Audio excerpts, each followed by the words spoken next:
বিশালগড় মহকুমা শাসক কনফারেন্স হলে সিভিল ডিফেন্সের কর্মীদের নিয়ে 3 দিন ব্যাপী ট্রেনিং প্রোগ্রাম অনুষ্ঠিত হয়। মঙ্গলবার ছিল ট্রেনিং প্রোগ্রামের দ্বিতীয় দিন। এই ট্রেনিং প্রোগ্রামে উপস্থিত ছিলেন ডিসিএম অরুণ কুমার দত্ত সহ বিভিন্ন দপ্তরের আধিকারিকরা।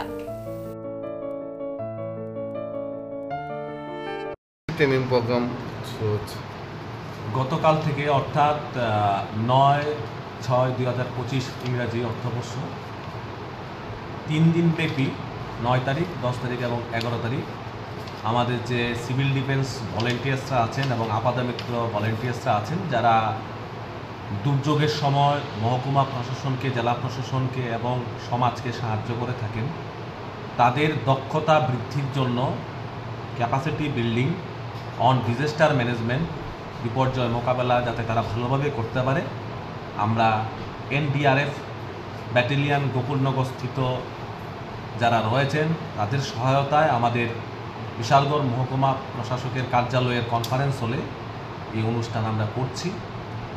এতে আজকে 10 তারিখে আমরা ইনভাইট করেছি ফায়ার সার্ভিসের অফিসিয়ালদেরকেও, তারাও যাতে বিভিন্ন ধরনের যে পদ্ধতি রয়েছে, বিশেষ করে সিপিআর টেকনিক, তারা যাতে ভালোভাবে সেটা শিখে নিতে পারে হাতে কলমে, সেজন্য তাদেরকেও আমন্ত্রণ করা হয়েছে। আগামীকালকে আমাদের কমলাসাগরের মায়ের যে দিঘি রয়েছে, সেখানে এই প্রশিক্ষণার্থী যারা আছেন তাদেরকে মোটর চালিত যে বোট রয়েছে সেটা কিভাবে চালানো যায় বিপর্যয়ের সময়, বন্যার সময় মানুষকে উদ্ধার কার্যে, সেটা ওনাদেরকে প্রশিক্ষণ দেওয়া হবে। 3 দিনের পর আবারও আমরা প্রশিক্ষণ পর্ব শুরু করব, যেখানে প্রায় 80 জনের প্রশিক্ষণ নেওয়া করা হবে। এবং এই যে আমাদের কাছে মোটামুটি 110 জনের মতন যে আমাদের আপাতমিত্র ভলেন্টিয়ার্স এবং সিভিল ডিফেন্স ভলেন্টিয়ার্সরা রয়েছেন, তাদেরকে আমরা বিভিন্ন সময়ে কন্ট্রোল রুমের ডিউটি থেকে শুরু করে বিপর্যয়ের সময় মহকুমা প্রশাসনকে সাহায্য করার জন্য আমরা ওনাদেরকে কাজে লাগাবো।